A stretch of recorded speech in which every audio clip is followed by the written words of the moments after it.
queria que você falasse, você, como eu, tem a formação em educação física, né? Tem a formação em teologia. Como é que você diria para um jovem que está planejando a sua carreira e que tem a vocação, o que você diria para ele? Cara, confia, vai, ouve o chamado de Deus. Como é que você prepararia, como é que você ajudaria ele a pensar nisso, a formar isso na cabeça dele? Cara, volta pro início e pergunta, qual é o propósito da minha vida? Qual é o sentido da minha vida, né? Se a pessoa não gostar de propósito. Qual é o sentido da minha vida? Porque eu fui analisando o movimento escoteiro, a militância política, o seminário, aí fiz educação física, fiz pedagogia, fiz lá as pós-graduações na área de educação, depois o mestrado. E eu comecei a perceber que eu tinha uma linha muito clara na minha vida. Comecei o Camplage, lá o Vida Relevante, e eu comecei a perceber que o meu papel era desenvolver pessoas. Que eu tinha uma capacidade de olhar para uma pessoa, me relacionar com ela profundamente e falar, pô, essa pessoa quer ser gastrônoma. Como é que eu posso ajudar essa pessoa a ser melhor gastrônoma?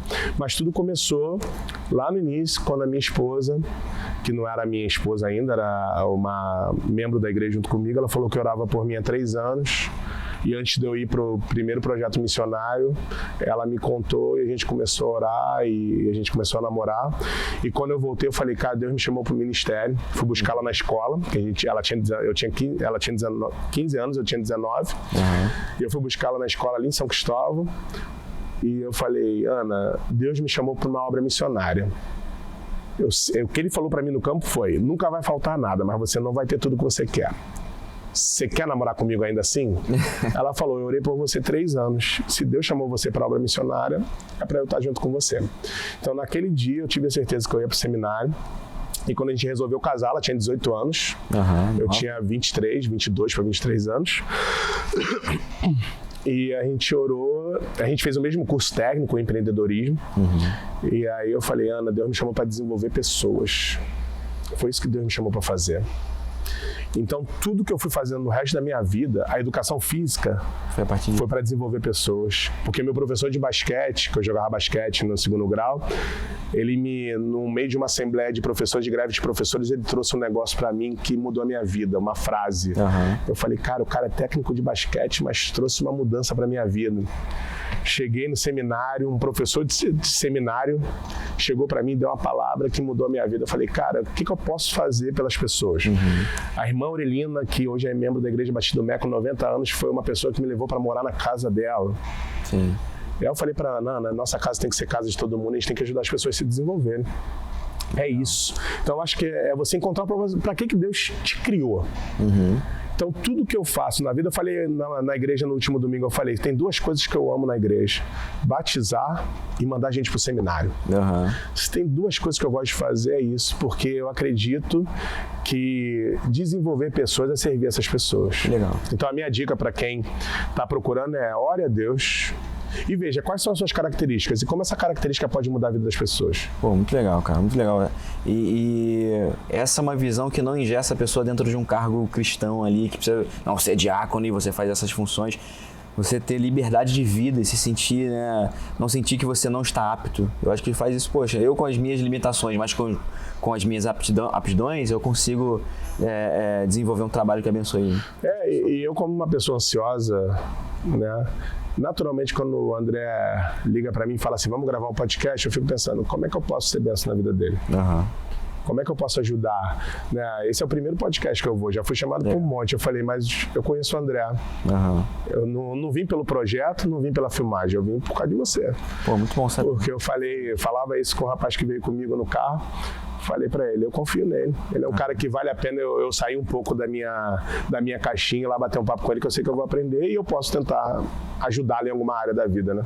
Fico muito feliz porque eu tenho, né, o pessoal, a juventude aqui sabe que tava conversando agora com um rapaz, que eu acredito numa igreja não centrada no pastor, sabe? Eu acho que o pastor ele vai dando o espaço para as pessoas, sabe? Ele vai fazendo a igreja servir, e a igreja servindo, a igreja vai crescendo naturalmente, sem forçar, e o pastor vai cuidando das vidas, né? E ensinando um a cuidar do outro, né? Então, quanto mais uma igreja não tem a cara do pastor, que é muito difícil, mais ela naturalmente vai pregar o evangelho e vai ser bênção. Até porque a gente vai morrer, né, cara? É isso. Sim. Ou a gente vai morrer, ou Deus vai chamar a gente para outro lugar, ou Deus vai mandar a gente parar. pastores são passageiros, a igreja não é, né? A igreja na localidade aqui tá... Até a igreja é passageira também. Sim. Mas eu penso o seguinte, a Barão, por exemplo, tá 85 anos aqui. Quantas gerações não passaram? Essa geração precisa ter essa consciência. Eu sou passageiro, que eu estou aqui para preparar o ambiente para outra geração e a gente fazer o que o salmista fala, uma geração contra outra geração. Feito do Senhor. E tem uma palavra que eu não gosto muito, que o pessoal usa muito, que é legado. Eu acho que o único legado importante para a história se chama Jesus Cristo. Sim. Foi o único que deixou o legado. O problema é que às vezes a gente está tão preocupado em deixar um legado que a gente deixa de fazer aquilo que Deus chamou a gente para fazer. Verdade. Então, eu não preciso ser visto para fazer o que Deus mandou eu fazer, eu não preciso ser reconhecido, às vezes posso ser até criticado, mas se eu tenho certeza do que Deus me chamou para fazer, eu vou encontrar satisfação nisso. E essa é a minha crise com um monte de gente que deixa o ministério. É porque as pessoas acabaram sendo convencidas por uma ideia que traria prazer e não para aquilo que Deus chamou a gente para fazer. Porque quando Deus chama a gente para fazer, a gente pode ficar triste, pode ficar feliz, mas a gente continua fazendo porque a gente tem certeza da nossa vocação. Obra em si, né? É a obra em si, é o propósito. E fazer parte, sabe? Eu estou fazendo parte de algo maior que eu. O que Deus está fazendo? Como é que eu posso fazer parte? E é isso. E isso me traz alegria, me traz satisfação. Saber que minha família entende isso, saber que minha esposa entende isso, que meu filho vai ser criado nessa visão. Quando chega uma pessoa para falar comigo, é porque Deus mandou essa pessoa para falar comigo. Eu brinco com o pastor Neane, que ele fala assim, vamos orar. Eu falo, pastor Neane, eu oro todo dia de manhã.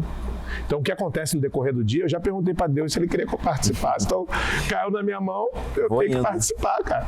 Posso estar errado? Posso, mas tem dado certo comigo. Sim. Mas essa consciência de dependência de Deus e que em algum momento a gente vai estar errado e que a gente vai refazer o caminho com Deus também dá paz ao nosso coração. Sim. Eu vejo que essa geração tem muito medo de dar um passo errado, mas às vezes fica parado por isso, né? Você precisa dar passos e Deus vai ajeitando o nosso caminho, né? Deus vai deixando mais claro na caminhada, mas tem que caminhar. Tem que caminhar. Não adianta você ficar estagnado, ficar omisso, né? Eu tendo a não gostar. O principal erro que eu não quero cometer é omissão. Eu não quero ser impulsivo, mas eu prefiro, às vezes, dar alguns passos, mesmo no risco, na fé ali, na confiança de que Deus vai comigo, do que me frustrar de não ter andado na vida, sabe? Senão a gente não tem filho. Eu vejo uma geração que não quer ter filho, uma geração que não quer ter emprego, não quer ter planos para a carreira, não quer casar, porque tudo pode dar errado. Sabe, não, cara, vai. Claro, você tem que ter sabedoria para isso tudo, mas você precisa dar passo, você precisa tomar decisões. Sim. De virar homem, sabe, de virar mulher mesmo e amadurecer. Eu acho que a tentativa de sempre acertar é que faz a gente errar bastante, né? Sim. Porque eu até brinco, né? Porque as pessoas, o Vasco tá perdendo e elas querem que eu mude de time.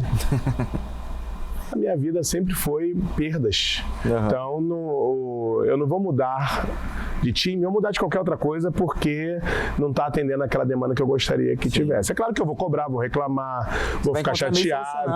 Não sei se eu vou solucionar, porque tem problemas que eu não vou solucionar. Sim. Eu não vou solucionar o problema de um time de futebol, como eu não vou solucionar o problema da igreja. A questão é que a gente lança sobre a igreja e sobre o que acontece na igreja um holofote que não é verdadeiro, que não é real, que o único que pode solucionar qualquer problema que aconteça na igreja ou na nossa vida se chama Jesus Cristo. Sim.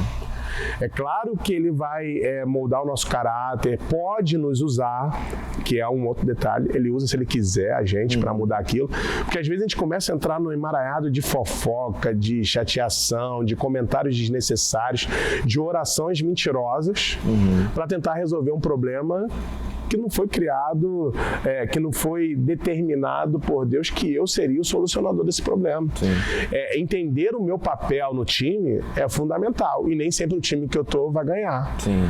Os mártires são exemplos de pessoas que só perderam. Perderam na terra. Mas no céu encontraram aquilo que eles buscavam. Enquanto eu tinha um professor no 2º grau que ele falava, a esperança é a única que morre. Mas na verdade, enquanto crente, a única coisa que eu tenho é a esperança. Eu não tenho otimismo. A expectativa da ação de Deus dentro da minha possibilidade sem inventar a roda, né? E se submeter. Tá difícil. Romanos 5, né? Ele vai falar que tribulação faz parte do processo de molde de caráter. Eu vou ser moldado a partir da tribulação. Ele não fala que eu vou ser moldado a partir da paciência. Ele não fala que eu vou ser moldado a partir partir da perseverança, ele fala que eu vou ser moldado a partir da tribulação. Então, para de palhaçada, né? Vamos parar de palhaçada e entender que realmente o Rio de Janeiro é uma cidade terrível, onde você pode ser assaltado a qualquer momento, mas Deus não colocou a gente aqui. Vamos trabalhar. Então, vamos fazer o que ele mandou a gente fazer, vamos pregar o evangelho, vamos ser honestos, vamos tentar contagiar pessoas a entenderem que a nossa esperança não está nessa cidade, mas está na eternidade. Sim. É para isso que a gente existe. Quando a igreja deixa de viver isso e passa a viver os problemas que a sociedade tem e transfere esses problemas para dentro da igreja, a gente está sendo... gente se perde, né?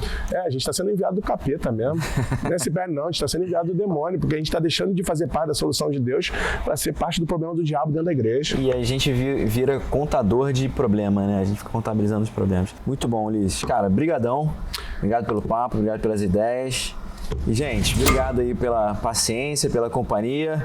Até a próxima conversa. Na próxima, com certeza, o pastor Novaes está com a gente aqui e a gente segue aí trocando essa ideia e chamando gente para conversa. Um abraço, até a próxima.